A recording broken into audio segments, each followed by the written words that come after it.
Selamat datang pada video simulasi Bantuan Hidup Dasar PT Surya Husada.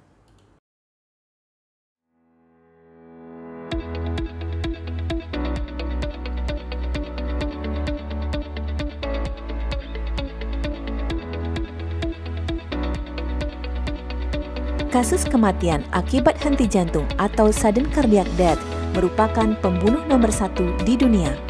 Penyakit tersebut menyerang secara tiba-tiba dan bisa mengakibatkan kematian apabila tidak dilakukan tindakan dengan segera. Penelitian menunjukkan 80% kasus henti jantung mendadak disebabkan oleh masalah pada koroner, 10-15% disebabkan oleh gagal jantung, 5-10% akibat penyakit jantung bawaan atau masalah pada kelistrikan jantung. 10 menit adalah waktu maksimal untuk menolong seseorang dengan henti jantung agar dapat tertolong. Aspek dasar pertolongan pada henti jantung adalah bantuan hidup dasar atau BHD, dimulai dari DRS-CAB, yaitu Danger, Respond, Shout for Help, Circulation, Airway, dan Breathing. Danger. Pada saat tiba di tempat kejadian, kenali dan pelajari segala situasi dan potensi bahaya yang ada. Sebelum melakukan pertolongan, pastikan keadaan aman bagi si penolong. Respons. Periksa kesadaran pasien. Penilaian yang digunakan adalah AVU, yaitu Alert, Verbal, Unresponsive. Shout for Help. Saat pasien tidak memberikan respon setelah dilakukan pemeriksaan kesadaran, penolong meminta bantuan untuk menghubungi tim medis atau ambulan terdekat. Penelpon harus menjelaskan dengan detail tentang lokasi, kondisi pasien, dan pertolongan yang sedang dilakukan. Halo, selamat pagi Pak. Saya Agus mau melaporkan pasien tidak sadarkan diri, seorang laki-laki berusia kurang lebih 45 tahun. Di lantai 2 gedung perkantoran PT Bali Asri Lestari. Mohon bantuannya segera datang Pak ya, makasih. Circulation. Penolong melakukan pengecekan sirkulasi dengan meraba arteri karotis kurang dari 10 detik.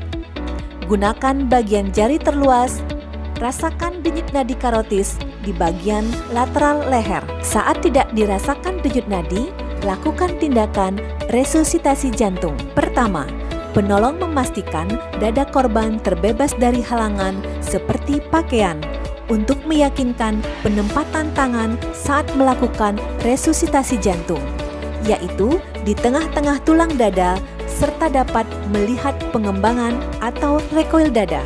Posisikan diri di samping pasien, lutut sejajar dengan bahu pasien untuk memudahkan pergerakan. Gunakan telapak tangan dominan sebagai tumpuan utama. Tangan satunya menumpuk di atasnya. Posisikan lengan dan bahu tegak lurus dengan dada pasien.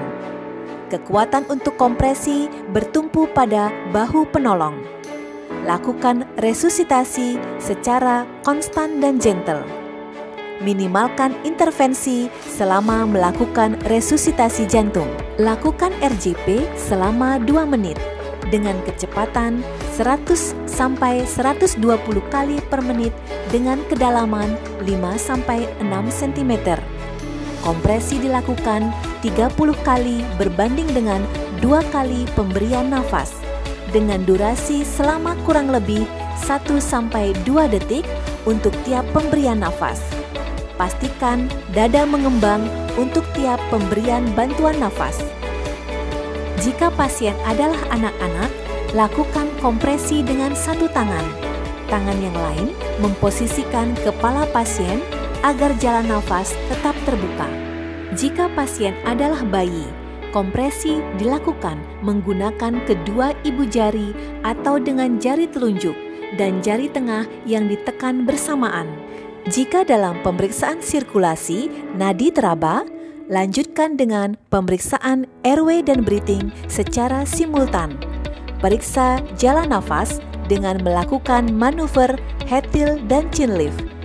Namun, jika dicurigai terdapat cedera di bagian leher, manuver yang dilakukan adalah jaw thrust untuk menghindari cedera leher yang lebih berat. Sambil memeriksa jalan nafas, lakukan juga pemeriksaan nafas dengan cara look, listen, and feel. Look, lihat pergerakan naik turunnya dada pasien. Listen, dengarkan suara nafas dari hidung atau mulut pasien. Feel, rasakan hembusan nafas pasien dengan menempelkan pipi penolong ke hidung dan mulut pasien. Jika nadi teraba, namun nafas tidak baik atau tidak ada nafas, periksa jalan nafas. Jika ditemukan sumbatan, lakukan manuver finger swab untuk benda asing berupa cairan atau finger cross untuk benda asing berbentuk padat. Jika pasien belum bernafas, lakukan pemberian nafas buatan dengan frekuensi 10-12 kali per menit. Tutup hidung pasien saat memberikan bantuan nafas. Bila nadi teraba dan ada nafas, lakukan recovery position atau posisi mantap untuk menghindari lidah pasien jatuh ke belakang menutup jalan nafas. Namun jika pasien masih henti nafas dan henti jantung, posisi pasien tetap terlentang. Lakukan resusitasi jantung paru sambil menunggu bantuan tim reaksi cepat datang. Pemberian bantuan hidup dasar dengan tepat dan efisien dapat menurunkan angka kematian akibat henti jantung mendadak. Semoga video bantuan hidup dasar PT Surya Husada dapat bermanfaat bagi kita semua. Sampai jumpa pada video pembelajaran berikutnya. Terima kasih.